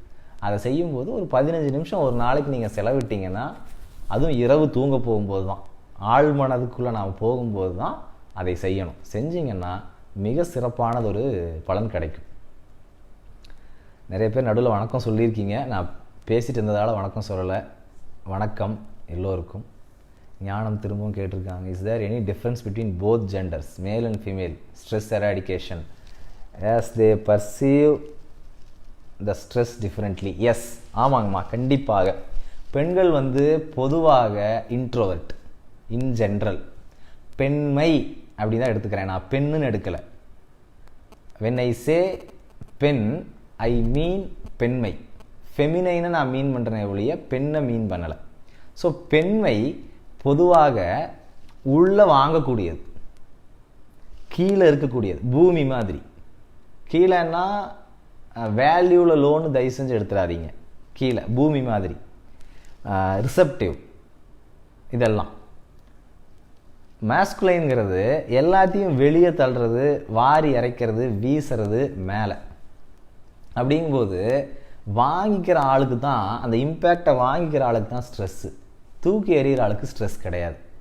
அதனால் பொதுவாக பெண்மைக்கு ஸ்ட்ரெஸ்ஸை அதிகமாக வாங்கிக்கக்கூடிய தன்மை இருக்குது. அப்போ அந்த பெண்மையை எப்படி பராமரித்து கொள்வதுன்னு நமக்கு தெரியணும். எது பெண்மை, which is feminine nature, how to safeguard it. அதுக்கு இப்போ நான் ஒரு மேல்னா எனக்கு 49% என்கிட்ட ஃபெமினைன் நேச்சர் இருக்கும். ஒரு பெண்ணுக்கு அவங்க ஃபெமினைன்னா மேஸ்குலைன் நேச்சர் 49% இருக்கும். இந்த மேஸ்குலைனை எப்படி சரியாக பராமரிக்கணும், ஃபெமினைனிட்டியை எப்படி சரியாக பராமரிக்கணுங்கிற அந்த தன்மை தெரிந்து கொண்டால் we can balance easily. Karunya, under eyes are turning dark for most of the workers. Why that is happening? What kind of stress? How to avoid that? Work stress தான். கண்ணு மானிட்டரே பார்த்துக்கிட்டு இருக்கு. கடினமான வகையில் கண்களை நாம் பணிக்கு உட்படுத்துகிறோம். கண்டிப்பாக கண்ணு கீழே சிரமம் வரும். அதனால் அவங்க இரவு நேரம் சீக்கிரம் தூங்க மாட்டாங்க. அதனால் கண்ணு கீழே கருவளையம் வரும். இதெல்லாம் நடக்க தான் செய்யும். ஸோ நல்ல ஊட்டச்சத்துள்ள பொருட்கள், கண்ணுக்கு தேவையான பொருட்கள் எடுங்க. அதே போல் இரவு தூக்கத்தை முறையாக வச்சுக்கோங்க. கண்களுக்கான பயிற்சிகளை எடுத்துக்கங்க. இந்த நமக்கு போன முறை எடுத்த சி யோகா வகுப்பு கண்களுக்கான பயிற்சிகளை நல்லா சொல்லி கொடுத்துருக்கு. அது நிறைய நல்ல பலன்களை கொடுக்குதுன்னு அங்கங்கே நமக்கு பின்னூட்டம் கிடைக்குது. அதனால் அந்த மாதிரியான பயிற்சிகள் உதவும். கண்ணுக்கான எந்த பயிற்சி வேணாலும் நீங்கள் செய்யலாம், உதவும் கண்டிப்பாக. ரைட். இப்போ அந்த தலைப்பு, யாருக்கு ஸ்ட்ரெஸ் நிகழ்வதற்கு வாய்ப்புகள் அதிகம்? ஃபஸ்ட்டு பாயிண்ட், யார் முறையாக தூங்கவில்லையோ அவர்களுக்கு மன அழுத்தம் விரைவில் ஏற்படும். அதனுடைய ரேஷியோ ஆஃப் பீயிங் அட்டாக்டு ஜாஸ்தி. எப்படி? இப்போ நைட்டு தூங்கலைன்னா காலையில் எப்படி இருப்போம்? இது மாதிரி டல்லாக, இன்னும் ஒரு மாதிரி ஃபோக்கஸ்லெஸ்ஸாக இருப்போம். ஆனால் அது நமக்குள்ளே அப்படி வீக்காக இருப்போம். வெளியே சூழ்நிலை எப்படி இருக்கும்? அது வழக்கம் போல் இயங்கும். அதில் ப்ளஸ்ஸும் இருக்கலாம், மைனஸும் இருக்கலாம். ஆனால் நான் வீக்காக இருக்கிறதால என் முன்னாடி ஒரு சுச்சுவேஷன் வரும்போது என்னால் எனக்குள்ள பேலன்ஸ் இல்லாததால் அந்த விஷயத்தை நார்மலாக என்னால் ரெஸ்பாண்ட் பண்ண முடியாது. அப்போ என்ன ஆகும்? நான் நினச்ச மாதிரி வாழ்க்கை வெளியே இயங்காது. அப்போது ஒரு ஸ்ட்ரெஸ் அதிகமாகும். அது உள்ள ஆல்ரெடி எனர்ஜி லேயர் வீக்காக இருக்கிறதுனால எனர்ஜி லேயரில் போய் இம்பேக்ட் பண்ணிடும். இல்லை என்னுடைய மைண்டு அன்ஃபோக்கஸ்டாக இருந்துச்சுன்னா மைண்டில் போய் இம்பேக்ட் பண்ணிடும். ஆக உறக்கம் சரியாக இல்லைன்னா ஸ்ட்ரெஸ் சீக்கிரம் பிடிச்சிடும். அது யாருக்காக இருந்தாலும் சரி, எப்பேற்பட்டவங்களாக இருந்தாலும் சரி. தூக்கத்தை விட உயர்ந்த சாதனை யோக நிலையில் இருக்கிறவங்களுக்கு இது பொருந்தாது, அது வேற. ஆனால் சாமானிய மனிதர்களுக்கு உறக்கத்தில் யார் தப்பு செய்கிறீங்களோ அவர்கள் வாழ்க்கையில் ஸ்ட்ரெஸ்ஸு வருதுன்னா உறக்கம் one of the main parameter, முக்கிய காரணி. அதனால் தூக்கத்தில் எந்த காம்ப்ரமைஸும் பண்ணக்கூடாது. இயற்கையே உங்களை இரவு ஒரு பர்டிகுலர் ஹார்மோனியில் போடுது. அந்த ஹார்மோனியை நாம் தவற விட்டுட்டோம்னா நெக்ஸ்ட் டே நம்மளுடைய ஹார்மோனி நல்லா இருக்காது. ஸோ நேச்சருக்குன்னு ஒரு ரிதம் இருக்குது. அதில் இரவு நேரத்தில் ஆல்மோஸ்ட் 99% ஆஃப் த க்ரீச்சர்ஸ் ரெஸ்ட்டுக்கு போயிடுது. அந்த ரெஸ்ட் எடுக்க வேண்டிய சமயத்தில் என்னுடைய மைண்டு ரெஸ்ட்டாக இல்லை, என்னுடைய பாடி ரெஸ்ட்டாக இல்லை, புரண்டு படுத்துக்கிட்டு இருக்கோம், ஐடிலாக இல்லை. எனக்கு என்னுடைய ப்ரீத்திங் தாறுமாறாக இருந்துகிட்ருக்கு, என்னுடைய எமோஷன் வேறு மாதிரி இருக்குது. இது எல்லாமே நான் அப்சல்யூட்லி எகைன்ஸ்ட்னு காமிக்குது. அதுக்குண்டான ஸ்ட்ரெஸ் உங்களுடைய உடம்புல இம்பேக்ட் ஆகிருக்கும். டிசீஸ் ஆகவோ இல்லை பாடி ஸ்ட்ரக்சராகவோ, திடீர்னு ஒருத்தவங்க ஓவர் வெயிட் ஆகிறது, குண்டு ஆகிறது, ஒல்லி ஆகிறது, இது எல்லாமே அதில் உட்காரும். அப்போது தூக்கம், அவன் தூக்கத்தின் போது கிடைக்கின்ற ஹார்மோன்ஸ், தூக்கத்தின் போது கிடைக்கின்ற ரிப்பேர் ப்ராசஸ், தூக்கத்தின் போது நீங்கள் உங்களுடைய ஒட்டுமொத்த பீயிங்கும் தயாராகுது பாருங்கள் அடுத்த நாளுக்கு. அது எல்லாமே மோசமாக போகும்போது அடுத்த நாள் வந்து சாதாரண இன்சிடெண்ட்டாக தான் இருக்கும், சாதாரண கொஸ்டின்ஸாக தான் இருக்கும். பின்னாடி ஒருத்தன் எப்பவும் போல் சாதாரணமாக தான் ஹார்ன் அடிச்சிருப்பான், ஆனால் நமக்கு கோபம் வரும், சங்கடம் வரும். இந்த இடம் மிக முக்கியமான பேராமீட்டர். யாரெல்லாம் உறக்கத்தை கெடுக்கிறீர்களோ அவர்களுக்கு மன அழுத்தம் வருவதற்கு அதிக வாய்ப்புகள் உள்ளன. யாருக்கு வரும்னு சொன்னேன், ஃபஸ்ட்டு பாயிண்ட். ரெண்டாவது, யார் வந்து மோசமான உணவு அமைப்பை வைத்திருக்கிறார்களோ, உணவு பழக்க வழக்கங்களை வைத்திருக்காங்களோ, அவங்க பிரார்த்தனா கேட்டாங்க, வாட் அபவுட் ஃபுட்டுன்னு கேட்டாங்க, இந்த இடம் தான் அது. யாருக்கு மோசமான உணவு பழக்கம் இருக்கோ அவர்களுக்கு ஸ்ட்ரெஸ் வர்றதற்கு வாய்ப்புகள் அதிகம். ரொம்ப ஆச்சரியமான இடம் தான் இது. ஏன் அப்படின்னா, இப்போ வந்து 3 வேளை உணவு அருந்தணும் அப்படின்னு இருக்குது. ஆனால் எனக்கு வந்து சாப்பாடு பிடிக்கிறதாலையும் எனக்கு கிரேவிங் இருக்கிறதாலையும் எனக்கு வந்து ஏதோ ஒரு விஷயத்தை அந்த சாப்பாடு கொடுக்குறதா நான் நினைக்கிறதாலையும் உணர்றதாலையும் நான் அதிகமாக உணவை நாடுறேன். ஸோ நம்பர் ஆஃப் டைம்ஸ் அதிகமாகுது. நம்பர் ஆஃப் டைம்ஸ் இது அதிகமாக வேலை செய்யுது டைஜஷனுங்கிறது. ஒரு டைஜஷன் நடக்கிறதுக்கு 4-5 ஆர்கன் வந்து ஃபுல் டைம் வேலை பார்க்கணும். ஒரு வேளை சாப்பிட்டோன்னா 4 மணி நேரம் வேலை பார்க்கணும். எல்லா உறுப்புகளும், ஸ்ப்ளீன் வேலை பார்க்கணும், ஸ்டொமக் வேலை பார்க்கணும், லிவர், கால் பிளாடர், இன்டெஸ்டைன்ஸ் எல்லாம் வேலை பார்க்கணும். எத்தனை? 4 மணி நேரத்துக்கிட்ட வேலை பார்க்கணும். 3 வேளை சாப்பாடுன்னா என்ன அர்த்தம்? 12 மணி நேரம் வேலை பார்க்கணும். 12 மணி நேரத்துக்கு மேலேயும் நான் வேலை கொடுப்பேன், ஸ்நாக்ஸ் சாப்பிடுவேன், திடீர்னு இதை பண்ணுவேன் அதை பண்ணுவேன் அப்படின்னா அதனுடைய எனர்ஜி அப்படியே கீழே இறங்கிடும். அப்போ என்ன நடக்கும் அப்படின்னா, மென்டல் காக்னிஷனுக்கு வந்து போகிற எனர்ஜி போகாது. வேறு முக்கியமான வேலைகளுக்கு, ரிப்பேர் ப்ராசஸ்க்கு, ரீஸ்டோரேட்டிவ் ப்ராசஸ்க்கு போகிறதுக்கான எனர்ஜி போகாது. அப்போது மைண்டு வந்து சீக்கிரம் கீழே விழுறதுக்கு வாய்ப்பு அதிகம். அப்போது முறையற்ற உணவு சாப்பிடக்கூடாது. இது வந்து நல்ல சாப்பாடு சாப்பிட்றவங்களுக்கே சொல்கிறேன் நான்.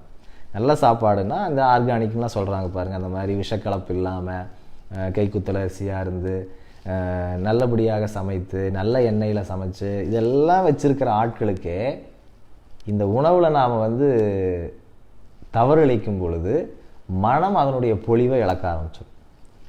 இதில் நான் வந்து பேக்கரி ஃபுட்டு சாப்பிடுவேன், நான் வந்து ஒயிட் சுகர் சாப்பிடுவேன், நான் வந்து என்னென்னமோ க்ரீம் எல்லாம் போட்டு எதை வேணால் சாப்பிடுவேன், மைதாவை எடுத்து அப்படியே உள்ளே விட்டுருவேன்.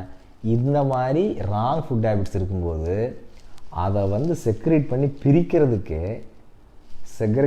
பிரிக்கிறதுக்கு உடல் வந்து படாத பாடுபடும். ஃபஸ்ட்டில் வந்து வெறுமனே டைஜஷன் மட்டும்தான். இப்போ வந்து அதனுடைய இம்பேக்டை தள்ளுறதுக்கு, அதனுடைய வேஸ்ட் போர்ஷனை வெளியே தள்ளுறதுக்குன்னு it takes a lot and lot.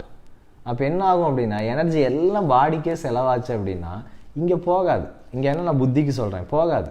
அப்போ என்ன ஆகும்னா, cannot cognize things easily, discriminative sense குறையும், கால்குலேஷன் ஸ்பீடு குறையும், இதுக்கு எல்லாத்துக்கும் எனர்ஜி போதாது. அப்போ என்ன ஆகும், again we will fall under stress. அதனால் உணவில் ரொம்ப கவனமாக இருங்க. எதுக்கு விரதம் இருக்க சொல்கிறோம், எதுக்கு வந்து அளவாக சாப்பிட சொல்கிறோம், எதுக்கு நல்லா மெல்ல சொல்கிறோம், எதுக்கு வந்து சாப்பிடும்போது தண்ணி குடிக்காதேன்னு சொல்கிறோம், எதுக்கு இவ்வளோ பொருட்களை அளவுக்கு அதிகமாக சாப்பிடாதப்பான்னு ஏன் சொல்கிறோம், ஏதோ வந்து சாப்பிடாமல் விட்டால் உடம்புக்கு நல்லது அப்படிலாம் கிடையாது, புத்திக்கு நல்லது. நம்ம புத்தி நல்லா இருந்தால் தான் நம்ம பழகிற இடம் நல்லா இருக்கும், அதற்கு நல்லது. ஸோ ஒரு மனிதர் உணவை சரியாக பராமரித்தல் அவருடைய சோஷியல் ஸ்கில்ஸ் வரைக்கும் ஹெல்ப் பண்ணும். அவ்வளோ முக்கியம், ரொம்ப முக்கியம். உணவு உறக்கத்திற்கு இணையாக முக்கியம். அதனால் யார் உணவில் தவறாக இருக்கிறாங்களோ அவர்களுக்கும் இந்த மன அழுத்தம் வருவதற்கான வாய்ப்புகள் அதிகம். 2வது பாயிண்ட் பார்த்துட்டோம். ஓகே, 3வது பாயிண்ட். இது வந்து இந்த 2 பாயிண்ட் சொன்னது வந்து, இவ்வளோ நேரம் சொன்னது வந்து ரொம்ப ஈஸியாக ஒரு சாதாரண மனிதர்களுக்கு சாதாரண தன்மையில் புரிகிற மாதிரி இருக்குது. 3வது பாயிண்ட் நீங்கள் யோசிச்சிருக்க மாட்டீங்கன்னு நான் நினைக்கிறேன்.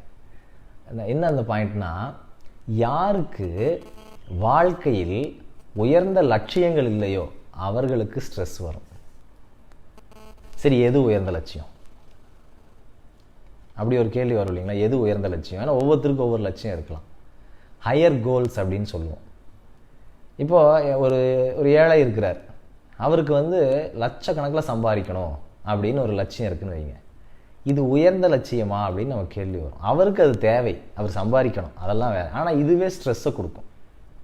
ஐயோ சம்பாதிக்கணும். அப்போ எந்த இலக்கு ஸ்ட்ரெஸ்ஸை கொடுக்காது அல்லது ஸ்ட்ரெஸ்ஸை வரவிடாமல் செய்யும் அப்படின்னா, இதை இப்போ நான் சொல்கிற இந்த ஒரு விஷயத்தை யார் வைத்திருக்கிறார்களோ அவர்களை ஸ்ட்ரெஸ்ஸை அணுகாது. என்ன அப்படின்னா, இப்போ வந்து உலகம் வந்து ஒரு விஷயத்தை வந்து லட்சியம் அப்படின்னு ஒன்று வச்சுருக்கு. என்னென்னா சம்பாதிக்கிறது, படிக்கிறது, அழகாக இருக்கிறது, ஆரோக்கியமாக இருக்குது, இதெல்லாம் ஒரு லட்சியமாக இருக்குது. இதெல்லாம் தாண்டி ஒரு பைசா கூட எனக்கு நேரடியாக பிரயோஜனமோ வருமானமோ பெருமையோ எதுவுமே இல்லாத ஒன்று இருக்கும் பார்த்தீங்களா, அதை தான் நான் ஹையர் கோல்ஸ்ன்னு சொல்கிறேன். அது எளிமையானதாக கூட இருக்கும். இப்போ உதாரணத்துக்கு நான் வந்து வீட்டில் வந்து ஃப்ளூட் வாசிக்கணும்னு ஆசைப்பட்றேங்க. நான் வந்து கச்சேரி செய்ய போகிறேன்னா கிடையாது. நான் வந்து அப்படியே பிரமாதமாக வாசித்து எல்லாத்தையும் மயக்க போகிறேன்னா கிடையாது. எதுவுமே செய்ய போகிறது கிடையாது. ஆனால் நான் ஒரு ஆர்ட்டை கற்றுக்கிறேன். அதற்கு சின்சியராக கற்றுக்கணும். சும்மா ஏனாதானு கற்றுக்கக்கூடாது. அப்படியான ஹையர் கோல்ஸ் இப்போ வந்து சம்பாதிச்சாகணும், அது வந்து பொது கோல், இலக்கு எல்லாருமே வச்சுருக்கிறது. ஆரோக்கியம் எல்லாருமே வச்சுருக்கு. ஆனால் எல்லாருமே ஃப்ளூட் வாசிக்கணும்னு நினைக்கிறோமா? எல்லாருமே ஆடணும்னு நினைக்கிறோமா? அது வந்து ஏதாச்சும் நேரடியாக என்னோடய வாழ்க்கையில் தாக்கத்தை ஏற்படுத்துமா? அதெல்லாம் ஏற்படுத்தாது. பொது மனிதர்களுக்கு சொல்கிறேன், பொது பார்வையில் சொல்கிறேன். அதெல்லாம் இதை ஏன் செஞ்சுட்டு அப்படின்னு போயிடுவாங்க. யாரெல்லாம் அதை செய்ய துணிகிறார்களோ அவர்களுக்கு ஸ்ட்ரெஸ் வராது. So always choose and have an higher goal. எது படம் வரைகிறது வச்சுக்குங்க, துணி தைக்கிறது வச்சுக்குங்க, பாட்டு பாடுறது தான் என்னுடைய ஹையர் கோல். பைசாவுக்கு பிரயோஜனம் இல்லாததாக கூட இருக்கட்டும், அது என்னுடைய கரியராக இல்லாமல் இருக்கட்டும், 4 பேருக்கு தெரியாமல் கூட இருக்கட்டும், but that will get you out of stress. ரொம்ப ரொம்ப முக்கியமான விஷயம். ஏதாச்சும் ஒன்று வைங்க, எதுவாக வேணா இருக்கலாம். இப்படி இருந்தாலும் இந்த மனிதர்களை மன அழுத்தம் அண்டாது. ஒரு கேள்வி வந்திருக்கு, என்னன்னு பார்ப்போம். வள்ளியம்மை கேட்டிருக்காங்க, I understand that yogasanas help with releasing a lot of emotional stress while stretching the body and opening up the joints. How do you look at this, sir? Valliammai நல்ல கேள்வி கேட்டிருக்கீங்கம்மா. கண்டிப்பாக யோகாசனம் வந்து ஒரு எமோஷனல் ரிலீஸாக அந்த போஸ்டர்ஸே வந்து ஒரு மனிதர் அப்படி எலிவேட் பண்ணுற மாதிரி இருக்கும், நோ டவுட்.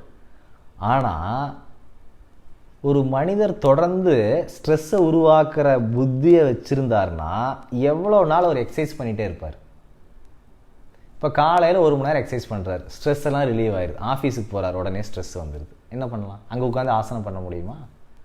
முடியாது. அப்போது உடலால் செய்ய முடிந்தவைகள் வந்து மிக சிறிய அளவில் தான் இம்பேக்ட் கொடுக்கும். ஆனால் அது இம்பேக்ட் கொடுக்கும், செய்யணும். உடலில் வந்து பராமரிக்கிறதுக்கு அது உதவும்.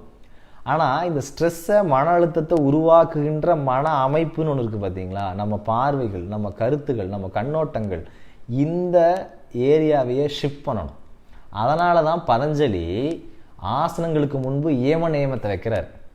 அது வந்து முழுக்க முழுக்க செல்ஃப் சார்ந்தது. அதை நீ தேறிட்டு நீ எக்ஸசைஸுக்கு வாங்குறார்.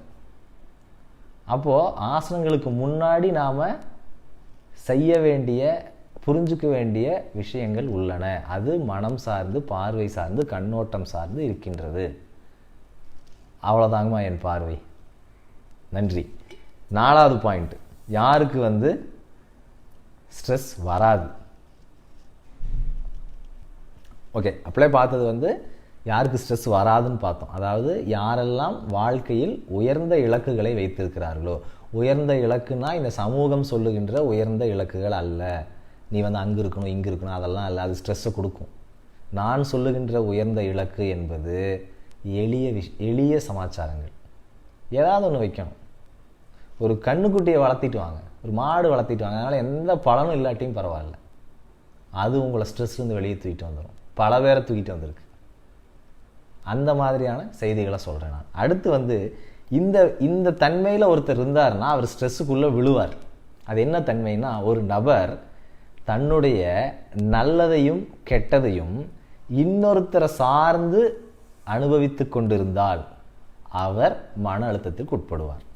எ person who always depends and claims on someone. என்னுடைய சந்தோஷத்துக்கு அவர் தாங்க பொறுப்பு அப்படின்னா என்ன ஆகும்? அவர் நாளை பின்னா இல்லாமல் போவார். அவர் நீங்கள் நினச்ச மாதிரி நடக்காமல் போவார். யார் வந்து செல்ஃப் ரிலையண்ட்டாக, செல்ஃப் சஸ்டைனிங்காக, எனக்கு நானே, என் சந்தோஷத்திற்கு நானே பொறுப்படுத்தி கொள்ள முடியும், என் மகிழ்ச்சிக்கு நான் தான், என்னுடைய உடல் உறுதிக்கு நான் தான் உடற்பயிற்சி செய்யணும், என்னுடைய உளம் வந்து நல்லா இருக்கிறதுக்கு நான் தான் என்னை கட்டமைச்சுக்கணும் அப்படின்னு யார் வந்து தனக்கு தானே நிறைவாக இருக்கின்றார்களோ அவர்கள் ஸ்ட்ரெஸ்ஸுக்குள்ளே விழமாட்டாங்க. ஆனால் என்னோட சந்தோஷத்தை நான் வாண்ட்டை கொடுத்து வச்சுருக்கேன் அப்படின்னு இருக்கின்ற நபர்கள் definitely they will fall for stress. ஒன்றுமே நடந்திருக்காட்டியும் இவர்களோட சின்ன அதாவது யாருக்கிட்ட அவங்க தன்னை ஒப்படைச்சிருக்கிறாங்களோ அவங்களுடைய சின்ன சின்ன சலனங்கள் இவங்களை கீழே தள்ளிடும்.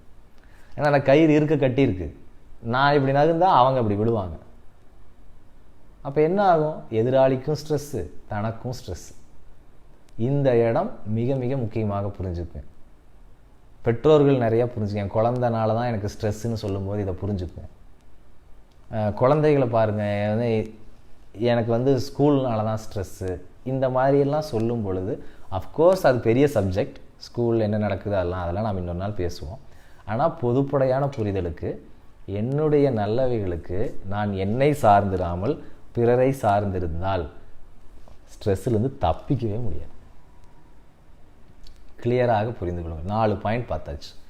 உணவு, உறக்கம், higher goals, depending on others. 4 பார்த்தாச்சு. 5வது தண்ணி குடிச்சுக்க.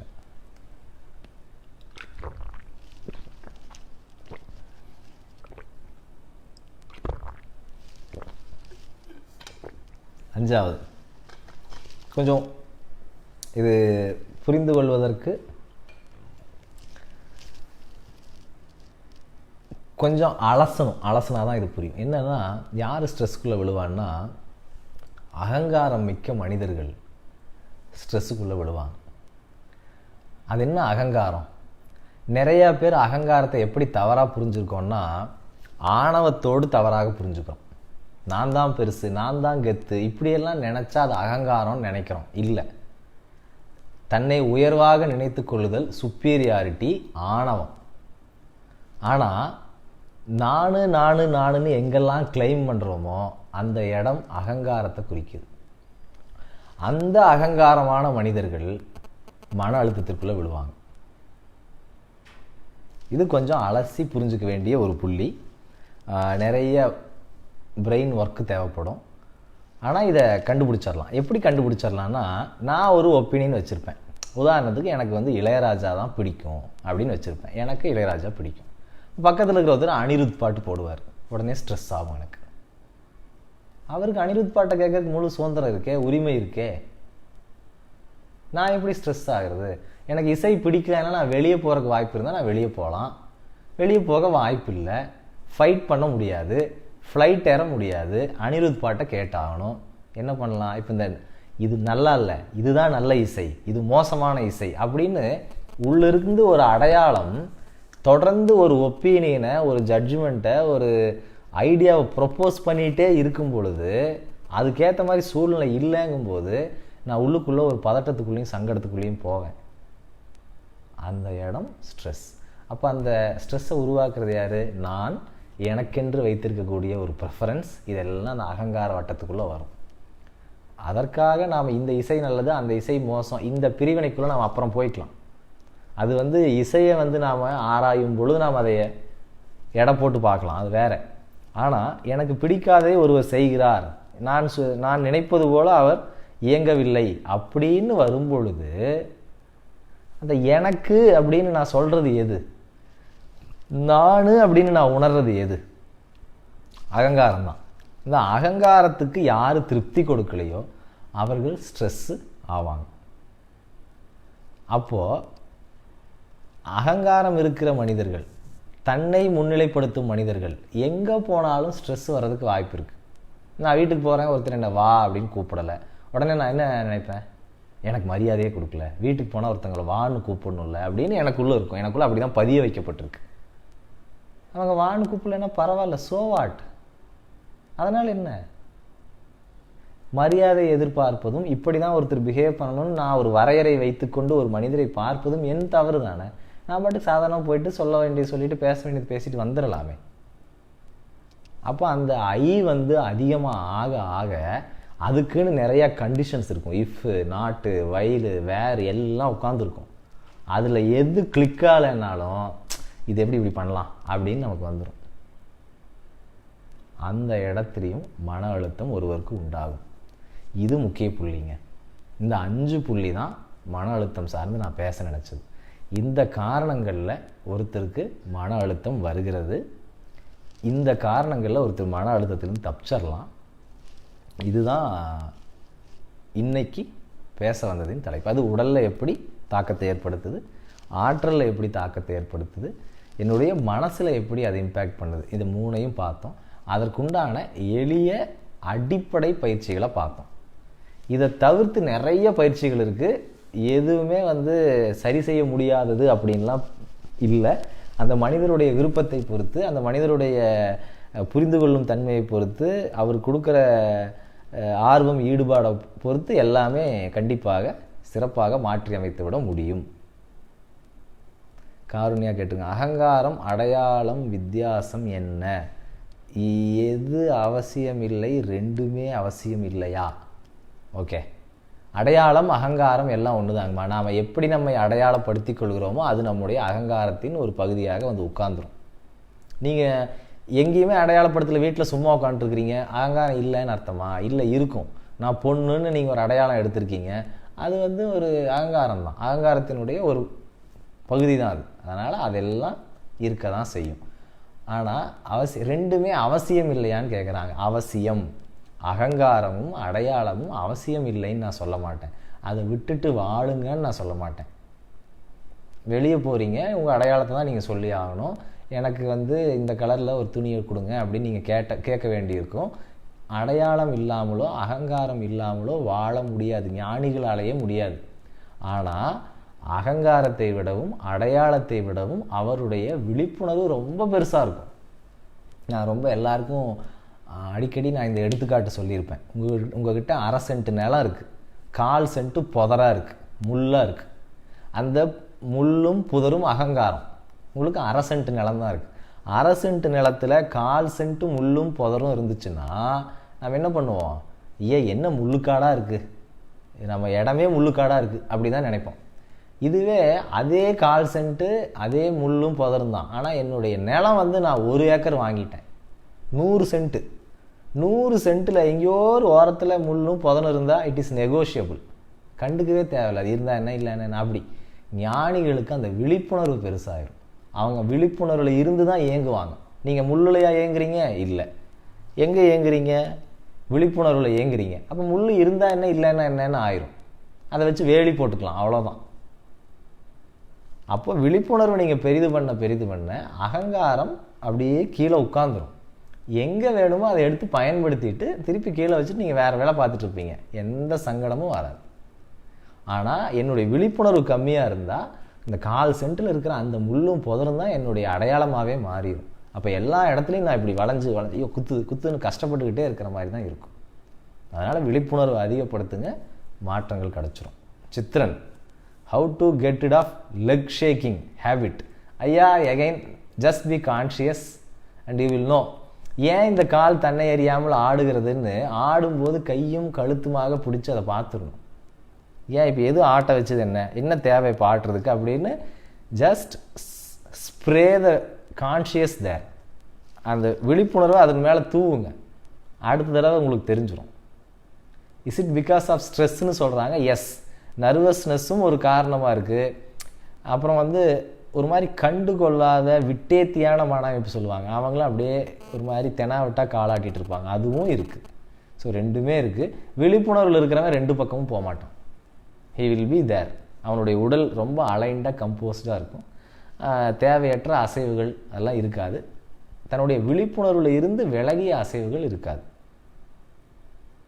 நாட்டியம் அதை நமக்கு சொல்லிக் கொடுக்குது.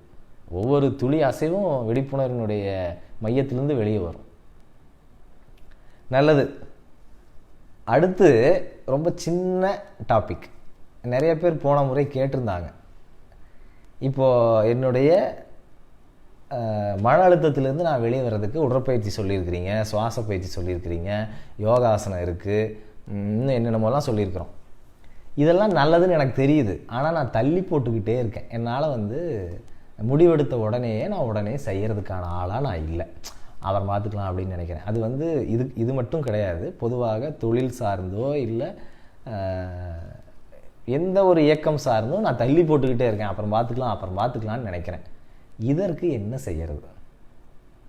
ஏன்னா நாம் இயங்கிறதுக்கும் ஒரு வழியை சொல்லிட்டோன்னா என்னுடைய இந்த உரையினுடைய முழுமைத்தன்மையை நான் அடைஞ்சிட்டு தான் நினைக்கிறேன். என்ன அப்படின்னா 2 விஷயந்தான் உங்களுக்கு நான் சொல்ல வர்றது. முதல்ல உங்களுக்கு என்ன வேணும், நீங்கள் என்ன செய்யணுங்கிறத எழுதிருங்க. உதாரணத்திற்கு எனக்கு ஒரு விசிட்டிங் கார்டு எனக்கு வேணும் அப்படின்னு நான் நினச்சேன் அப்படின்னா விசிட்டிங் கார்டு வேணும் அப்படின்னு நான் முதல்ல எழுதணும். சிந்தனையில் இருக்கிறது எழுத்து வடிவம் பெற வேண்டும். அப்போ தான் thought becomes a small action. எழுதுறது விசிட்டிங் கார்டு வேணும், சரி விசிட்டிங் கார்டு வேணும்னு எழுதிட்டா வராது. அதற்கு என்ன வேணும்? ஒரு டிசைனரை பார்க்க வேண்டும், இத்தனை ரூபாய் செலவு செய்ய வேண்டும், இந்த காலத்துக்குள்ளே அதை முடிக்கணும்னு அதை ஆக்ஷன் பிளானாக பிரித்து எழுதணும். 3 எழுதிட்டோமா? இந்த 3ல் ஏதாவது ஒன்று நம்ம செய்யணும். அதை 2 நிமிஷம் செய்ய சொல்கிறாங்க. இதுக்கு 2 மினிட்ஸ் ரூல்னு பேர் வச்சுருக்காங்க. உதாரணத்துக்கு எனக்கு ஆரோக்கியம் வேண்டும் அப்படின்னு நான் எழுதியிருக்கேன். ஆமாம், எல்லாருக்கும் வேணும், எனக்கே தெரியுது ஆரோக்கியம் வேண்டும். ஆரோக்கியம் வேணுமென்றால் என்ன செய்யணும்? உடற்பயிற்சி செய்ய வேண்டும் அப்படின்னு எழுதுவேன் ஆக்ஷன் பிளானில். உடற்பயிற்சி செய்கிறதுக்கு என்ன செய்யணும்? யோகா புக்கு இல்லை யோகா டிவிடி இல்லை யோகா மேனுவல் ஏதாச்சும் வேணும், இல்லை யோகா கிளாஸுக்கு போகணும், அதை எதையாச்சும் எழுதியிருப்பேன். இல்லை எனக்கு தெரிஞ்ச யோகாவையே நான் ப்ராக்டிஸ் பண்ணணும் அப்படின்னு எழுதியிருப்பேன், ஆக்ஷன் பிளானில் எழுதியிருப்பேன். இந்த ஆக்ஷன் பிளானை இம்ப்ளிமெண்ட் ஃபார் 2 மினிட்ஸ் அப்படிங்கிறது தான் ரூல்.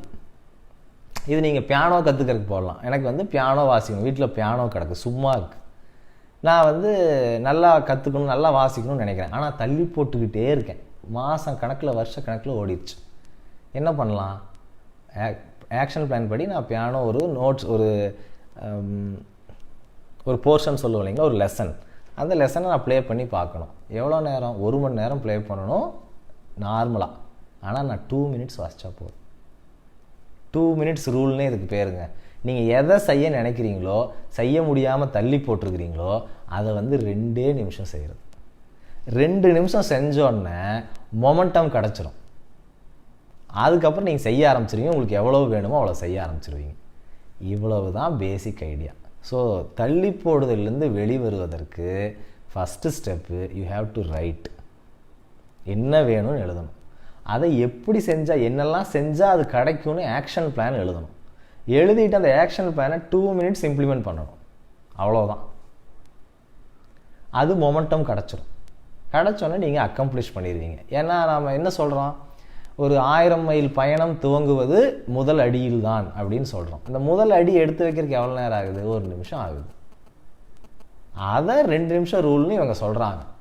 ஸோ இந்த 2 நிமிஷம் ரூலை நீங்கள் எதில் வேணால் இம்ப்ளிமெண்ட் பண்ணலாம். சமையல் கற்றுக்கணும், சமையல்லாம் எவ்வளோ பெருசு இருக்குது கற்றுக்கிறதுக்கு. எதுவும் கற்றுக்காத, 2 நிமிஷம் சமையல் கட்டில் போய் நின்று என்ன செய்கிறாங்கன்னு பாரு, ஏதாவது சொன்னாங்கன்னா செய். Not more then 2 minutes. அந்த ஐடியாவோடவே போங்க. அதற்கப்புறம் அதை அப்படியே எடுத்துகிட்டு கொண்டு போயிடும் உங்களை. நான் எடுத்தெடுப்புலேயே 1 மணி நேரம் ஃபிக்ஸ் பண்ணேன்னா நான் வீக் ஆயிடுறேன். அது என்னுடைய மனசு ஏமாற்றும். 1 மணி நேரம் என்னால் முடியாது அப்படின்னு சொல்லுவோம். 2 மினிட்ஸ் தான் கணக்கு. Just 2 minutes. 2 மினிட்ஸ் ரூல்னே பேர். அப்படி இம்ப்ளிமெண்ட் பண்ணுங்கள், தாண்டிடலாம். ரைட். மன அழுத்தத்திற்கான ஃபங்க்ஷனாலிட்டியா, மன அழுத்தம் எப்படி இயங்குது, ஃபைட் ஆர் ஃப்ளைட், மன அழுத்தம் எங்கே இம்பேக்ட் பண்ணுது, உடல், ஆற்றல், மனம். யாருக்கு மன அழுத்தம் ஏற்படுகிறது? 4 பேருக்கு ஏற்படுகிறது. முறையற்ற உணவு, முறையற்ற உறக்கம், டிபெண்டிங் ஆன் அதர்ஸ், மற்றோரை சார்ந்திருத்தல், அகங்காரம். யாருக்கு வராது? உயர்ந்த லட்சியங்கள், இலக்குகள் கொண்ட ஒருத்தருக்கு வராது. எது உயர்ந்த இலக்கு? எதுவாக வேணால் இருக்கலாம், எளிய இலக்காக இருக்கலாம், வரைகிறது, பாடுறது, ஆடுறது, வாட்டவர் இருக்கலாம். இதை மட்டும் சரி பண்ணிட்டீங்கன்னா மன அழுத்தம் இருக்காது. அதை மேனேஜ் பண்ண தேவையில்லை, எராடிகேட் பண்ணணும். அவ்வளோதான் இன்றைய உரை.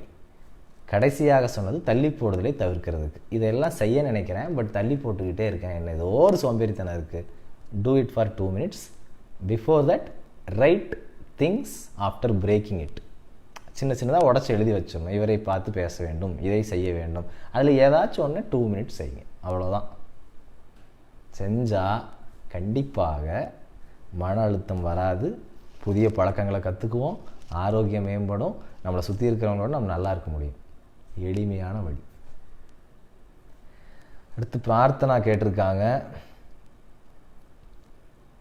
we would want to know about யமம் நியமம். ரொம்ப பெரிய டாபிக்மா. ஏம நியமம் 1 மணி நேரம் பேச வேண்டிய டாபிக். ஏம நியமம் மட்டுமே உள்ளுக்குள்ள சப்செக்டாக 5 இருக்குது. அதற்கு பிறகு ஆசனம் பிராணாயாமம்னு நாம் நீளமாக பார்க்கணும். ஏன்னா அதோடு நிற்காது. ஸோ மொத்தமாக அஷ்டாங்க யோகத்தை நீங்கள் கேட்குறீங்க. வெறும் ஏம நியமம் மட்டும் பார்த்தாலே கூட 1/2 மணி நேரம் ஆயிரும். அதனால் இன்னொரு நாள் கண்டிப்பாக பார்ப்போம். பார்க்கவே முடியாது அப்படின்னு இல்லை, கண்டிப்பாக பார்க்கலாம். வேறு ஏதாவது வகுப்புகள் மாதிரி ஏதாவது திட்டமிட்டாலும் சொல்கிறேன், கலந்துக்குங்க. புருஷோத்தமன் குட் ஒன், நன்றி. 2 மினிட்ஸ் ஐடியா. வா, உண்மையாலுமே நல்ல ஐடியா தாங்கம்மா. எனக்கு கை கொடுத்த சில ஐடியாக்கள்லாம் அந்த ஐடியாவும் ஒன்று. அடுத்து ஜெயஜோதி நன்றி. Saravanan thank you.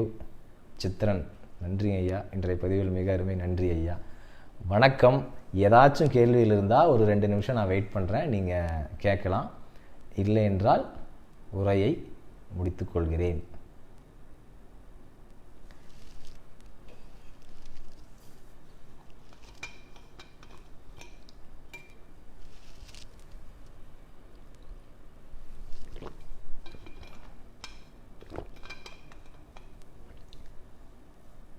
Two minutes practice அவசம் ஸ்வரூபா. நல்லதுங்கம்மா.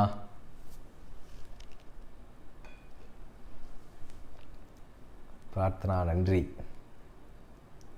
காருண்யா இளங்கோ கேட்டிருக்கார். Thanks master, it is very helpful for me.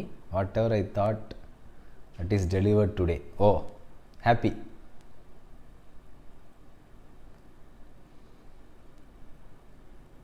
எனக்கும் இன்றைக்கி நல்ல நிறைவான செஷனாக தாங்க இருந்துச்சு. நான் இதை பேசணும்னு திட்டமிடும்போது இவ்வளோ திட்டமிடலை. ஸ்ட்ரெஸ் பற்றி ஒரு 1/2 hour மட்டும் பேசிட்டு போயிடுவோம் அப்படின்னு நான் நினச்சிருந்தேன். Stress associated with food, why? அந்த சமயம் கேட்காம விட்டுட்டிங்களான்னு தெரியலையே லதாம்மா. உணவை முறையாக உண்ணாமல் இருத்தல், முறையான உணவை உண்ணாமல் இருத்தல்.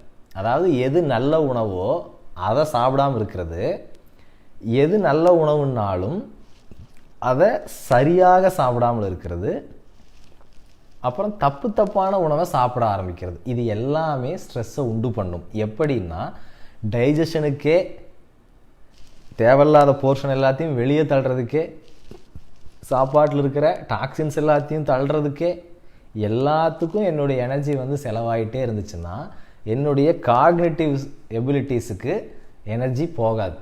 போகலைங்கும்போது நான் ஒரு மாதிரி நேரோ திங்கிங்காக, எனக்கு சிந்திக்கிறதுக்கு ஸ்கோப்பே இல்லாத ஒரு மாதிரி அடைச்சலாக நான் பிஹேவ் பண்ணுவேன். அப்போ சீக்கிரம் I am prone to stress. Rajguru பயிற்சி வகுப்புகள் அப்படின்னு கேட்டிருக்கீங்க. ஐயா, நீங்கள் தனியாக எனக்கு ஒரு செய்தி அனுப்புங்க, உங்களுக்கு நான் விவரங்களை சொல்கிறேன். பயிற்சி வகுப்புகள் கடந்த முறை தான் சி யோகான்னு ஒரு வகுப்பு செஞ்சோம். ஒரு 3 நாட்கள் பயிற்சி, ஒரு 2 மணி நேரம் ஒரு நாளைக்கு அப்படின்னு செஞ்சோம். நல்ல பலன்களை கொடுத்துச்சு. தொடர்ந்து இது மாதிரி பயிற்சிகள் செய்வதற்கு யோசனைகள் உள்ளன. உங்கள் தேவைகள் பொறுத்து அதை நான் வடிவமைக்கணும். அடுத்து ஒரு அறிவிப்பு வரும், காத்திருங்கள். Gnanam, how to overcome stress caused due to misunderstanding between relationships. அப்பா, அது லைவில் பதில் சொல்கிற விஷயமா? லைஃப் ஃபுல்லாக பதில் சொல்கிற விஷயம். அவ்வளோ பெரிய விஷயம் இருக்குது. ஸோ இது பொதுப்படையான பதிலாக சொல்ல முடியாதுங்கம்மா. ரிலேஷன்ஷிப்பில் இருக்கிற குறைகள் அல்லது போதாமைகள் ரொம்ப எளிதில் இப்படி போகிற போக்கில் விளக்க முடியாது. ஏன் மிஸ் அண்டர்ஸ்டாண்டிங்குன்னு நீங்கள் நினைக்கிறீங்கன்னு உங்கள்கிட்ட நிறைய இன்புட்ஸை வாங்கி தான் ஐ கேன் மேப். அதனால் கண்டிப்பாக நேரில் பேச வேண்டிய ஒரு பெரிய தலைப்பு இது. பொதுப்படையாக பேசிட்டு போகிறல எனக்கு உடன்பாடு இல்லை இது போன்ற தலைப்புகள். சந்தோஷ்குமார், இத்தனையும் பின்பற்ற ஆசை, பின்பற்றுங்க. ஆனால் இயல்பு வாழ்விலிருந்து வெளியேற்றப்பட்டு விடுவோமோ என்று அச்சம் கொள்கிறேன். சாமியார் என்று ஒதுக்கி விடுவார்கள். நடைமுறை வாழ்க்கையே தடுமாறும் அல்லவா? இல்லவே இல்லைங்கய்யா. யார் வந்து சாமியார்னு நினைப்பாங்கன்னா இந்த வாழ்க்கையை புரிந்து கொள்ளாதவர்கள் தான் நினைப்பாங்க. 2 சாமியார் சந்தோஷமா ரிலேட் பண்ணிட்டு இருப்பான், அவனுக்கு தான் சாமியார்னே தெரியாது. ஒரு சாமியார் கூட்டம் பாருங்க, ஃப்ரெண்ட்லியா ஜம்முன்னு ஜாலியா இருப்பாங்க. நான் வந்து சாமியார் இல்லை, இன்னொருத்தன் மட்டும் சாமியார் ஆயிட்டா மட்டும்தான் அவனை வந்து நான் ஆடா பார்ப்பேன். அதனால நீங்க ஃபாலோ பண்றதுக்கு முன்னாடி உங்களை சுத்தி இருக்கிற எல்லாத்தையும் ஃபாலோ பண்ண வச்சிருங்க. அப்போ உங்களை சாமியார்னு சொல்ல மாட்டாங்க. நாம வந்து என்ன சொல்லுவோம், இந்த துணியே இல்லாத ஊரில் நான் வந்து சின்ன துணியை போட்டு போனேன்னா என்ன பைத்தியக்காரன்னு சொல்லுவாங்கன்னு சொல்லுவோங்களா, அதே தான். நான் மட்டும் வித்தியாசமாக பெட்டராக பிஹேவ் பண்ணுறேன்னா எனக்கு இந்த மாதிரியான பேர்லாம் வரும். Why you are not being normal அப்படின்னு கேட்பாங்க. ஆமாம், அவங்களையும் பிடிச்சி உள்ளே போட்டுட்டா மட்டும்தான் நாம் இந்த பேர்லாம் எடுக்க மாட்டோம். ஒரு லெவலுக்கு மேலே இந்த இருதயம் சொல்லும் இதுதான் கரெக்ட் அப்படின்னு. அதனால் வேறு யாரும் எது சொன்னாலும் இது கேட்க காதுக்குள்ளேயே போகாது. சரிங்களா? அதனால் கண்டிப்பாக சிறப்பாக இருக்க முடியும், பின்பற்ற முடியும். ஊர் சாமியார்னு சொல்லட்டும், தப்பே கிடையாது. சாமியார் தானே சொல்கிறாங்க, சொல்லட்டும். போலி சாமியார்னு சொல்லாமல் இருந்தால் fine. Good. Nithya, thank you for sharing such valuable techniques and information. Definitely every single word makes us move forward. நன்றி நன்றி. அடுத்து ஞானம், தேங்க்யூ, நல்ல செஷன். நன்றி. நிரோஷ், நன்றி ஐயா. விடைபெறுகிறேன். நன்றி, வணக்கம்.